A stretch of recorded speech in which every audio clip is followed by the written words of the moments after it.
sebenarnya masalah ini adalah sangat simpel. Simpelnya di mana? Tinggal kalau dituduhkan ijazah palsu oleh Bambang Tri, tinggal kasih lihat aja. Nih ijazah aslinya, udah clear. Mari gunakan akal pikiran, gunakan akal sehat untuk melihat sesuatu.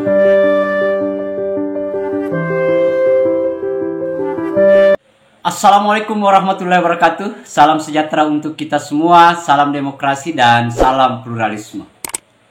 Oke, jumpa lagi di Sahabat Rahmat Channel. Nah, untuk kali ini sahabat-sahabat, itu sekaitan dengan persidangan si Sugiknur atau kasus Sugiknur. Tetapi untuk kali ini sahabat-sahabat, ada lagi kayaknya dia menganggap aktivis perempuan, teman si Sugiknur, itu lagi-lagi masih mempersoalkan bagaimana Pak Jokowi untuk memperlihatkan ijazah aslinya. Padahal persidangan dan polis telah usai. Saya kira apa yang dia lakukan ini hanya betul-betul sepertinya hanya memanfaatkan kasus Pak Sugiknur dan Bambang Tri. Hanya ingin mau bagaimana Pak Jokowi itu cedera di dalam kepemimpinannya. Tetapi untuk lebih lengkapnya sahabat-sahabat seperti apa wawancaranya dan seperti apa dalam memberikan pernyataan-pernyataannya, mari kita lihat videonya. Ini nanya siantar kasusnya Gus Durun yang dituduh jaksa tentang kabar bohong ijazah palsu Jokowi. Sementara ijazah aslinya itu dari sekian organisasi nggak pernah ada yang lihat. Dan sampai akhirnya di Gus Dur divonis 6 tahun penjara, itu ijazah asli itu nggak pernah ada. Nah ini tanggapannya gimana benar? Iya, Masya Allah, Astagfirullahaladzim, Bismillahirrahmanirrahim, Assalamualaikum warahmatullahi wabarakatuh. Iya, jadi kan begini, yang Bambang Tri bilang bahwa ijazahnya palsu. Kemudian kemarin bikin konten dengan Ustadz Gus Nur. Ustadz Gus Nur kan pengen tahu ya kebenarannya. Maka Ustadz Gus Nur mengajak mubahalah ya. Nah, kita lihat bahwa karena konten itu maka dipidanakan kemarin ya. Tetapi sebenarnya masalah ini adalah sangat simpel.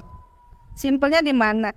Tinggal kalau dituduhkan ijazah palsu oleh Bambang Tri, tinggal kasih lihat aja. Nih ijazah aslinya, udah clear.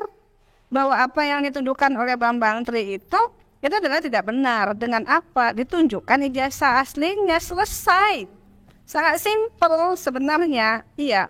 Dan Ustadz Gus Nur pun kalau memang dari awal ditunjukkan ini loh ada ijazah aslinya, mungkin tidak akan mubahalah juga mengajak Bambang Tri untuk mubahalah gitu. Jadi atas dasar kemanusiaan, rasa keadilan divonis 6 tahun penjara. Sementara beliau itu bukanlah perampok, bukanlah koruptor, bukan juga seorang pembunuh. Rasanya apa ya? Tidak adil rasanya ya. Kalau 6 tahun penjara. Jadi untuk ini dengan kerendahan hati lah. Ayolah Bapak Jokowi tolong bantu. Tunjukkanlah ini ijazah aslinya. Jadi se-Indonesia jadi bisa tahu apa yang dikatakan Pak Bambang Tri itu adalah tidak benar. Gitu. Udah clear, jelas kan. Kalau sampai hari ini karena tidak dibawa ke pengadilan itu ijazah aslinya masih bertanya-tanya gitu. Ini ada enggak sih gitu ijazah aslinya. Terus terang aja. Kadang-kadang anak-anak saya juga, Bu, itu Gus Dur kasihan ya 6 tahun penjara gitu. Ya begitu. Ditunjukkan nggak Bu kemarin tuh sidang ya ada ijazah asli? Nggak ada. Gitu ya benar. Sebelumnya kan jaksa menuntut 10 tahun penjara. 10 tahun penjara. Dengan agak bernafsu ya. Dengan tanda kutip agak bernafsu ya. Ya Allah. Dengan nadanya pas bacain tuntutan itu kayak nada gimana gitu. Masya Allah. Itu pesan penting nih buat jaksa berpindah gimana? Semua akan dimintai pertanggungjawaban di hadapan Allah. Apalagi seorang hakim itu adalah perwakilannya Allah di muka bumi. apabila memutuskan satu perkara berdasarkan rasa ketidaksukaan, atau mungkin misal ada pesanan, nanti akan berhadapannya dengan Allah. Tetapi ketika seorang hakim memutus atas dasar rasa keadilan, insya Allah, maka pahala baginya. Jaksa nuntut 10 tahun penjara, Masya Allah, ngeri. Gitu. Mudah-mudahan ketika menuntut itu memang sudah istikharah dulu, minta petunjuk Allah, ya kan? Tapi kalau enggak, berdasarkan mungkin amarah, mungkin ketersinggungan ketika ada saksi ahli dari pihak Bambang Triyoto itu atas dasar ketidaksukaan, wah ngeri itu. Masya Allah. Ya. Tapi nggak, kayaknya agak, nggak terlalu kutip, agak mustahil pun kalau hakim menuntut. Kan jaksa menuntut 10 tahun, hakim memutus 6 tahun penjara. mustahil kalau pakai istiqoroh. Ya, ini pesan penting buat hakim deh, gimana hakim, khusus hakim. Khusus hakim ya.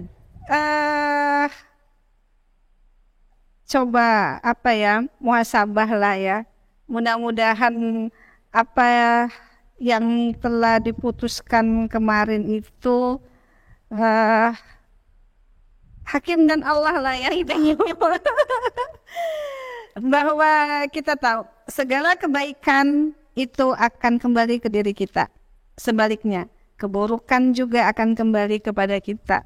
Dan yang tahu itu adalah Allah. Semua akan dimintakan pertanggungjawaban di hadapan Allah. Itu aja pesannya. Kemudian untuk atas dasar kemanusiaan, untuk memenuhi rasa keadilan, mohon kiranya untuk yang terhormat Bapak Jokowi yang kami cintai, tolong tunjukkan saja. Ini ijazah aslinya. Dah, clear. Jadi pertanyaan-pertanyaan semua kita warga negara rakyat Indonesia pada umumnya ini sudah tidak lagi. Sekarang kan kalau tidak ditunjukkan di persidangan kan masih ada enggak ini ijazahnya. Tapi apa iya? Enggak. Sementara beliau kan sudah pernah menjadi gubernur, wali kota, kemudian jadi presiden 2 kali. Tetapi nggak ada hal yang nggak mungkin. Nah hari ini untuk memenuhi rasa keadilan, memenuhi rasa penasaran, ya kan, akan ditanya terus ini sebelum ditunjukkan nih jasa aslinya mana, gitu. Nah itu tadi sahabat-sahabat, kita sudah lihat ya si ibu-ibu ini lagi menggebu-gebu bagaimana Pak Jokowi untuk memperlihatkan ijazah aslinya. Nah ini untuk ibu-ibu ini.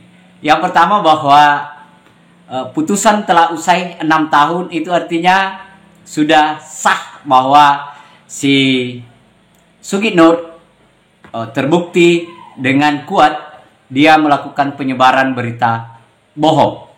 Itu yang pertama. Kemudian yang kedua, kalau kita lihat dari video itu sepertinya memang hanya sebatas sok-sok prihatin, sok-sok ikut berbela-sungkawa atas dijatuhinya vonis si Sugitnur, tetapi sesungguhnya dia dalam posisi memanfaatkan itu, kasus itu. Kenapa? Karena seharusnya yang dia harus pertajam bagaimana supaya Sugitnur itu bisa keluar dari penjara, yaitu harus punya bukti yang kuat bahwa si Sugitnur tidak menyebarkan berita bohong dengan alasan itu tadi, bahwa dia ijazah atau apa segala macam. Kemudian yang ketiga adalah sekaitan dengan berita bohong. Kita mau meyakinkan kepada publik, kepada masyarakat bahwa seandainya Anda bermubahalah di awal, Anda sudah menanyakan keaslian ijazah itu, Anda sudah memperlihatkan atau ada bukti yang dibawa oleh si Bambang Tri, maka wajarlah Anda akan bertanya hari ini di mana ijazah Pak Jokowi, padahal saya punya data ini. Tetapi kan Anda tidak sama sekali melakukan hal itu, sehingga Anda dinyatakan berbohong. Itu. Nah itu masalahnya. Jadi jangan salahkan ke Pak Jokowi. Sama saja halnya, misalnya Anda punya sesuatu, lantas ada orang yang datang mengaku-mengaku bahwa itu adalah milik saya. Maka pasti Anda akan bilang, sebelum Anda memberikan barang itu, maka Anda akan pertanyakan di mana buktinya. Seharusnya itu yang dilakukan oleh Bambang Tri dan Sugitno. Tetapi ini si perempuan dia lakukan tidak? Dia tidak lakukan. Itulah kebohongannya si ibu-ibu ini ya. Jadi jangan mungkin karena dibayar atau karena apa, ya bisa jadi karena Anda dibayar akhirnya Anda memanas-manasi kondisi, memanas-manasi situasi. Nah, saya kira itu sahabat-sahabat. Terima kasih banyak. Akhir kata dari saya. Wassalamualaikum warahmatullahi wabarakatuh. Salam demokrasi, salam pluralisme, NKRI, harga mati.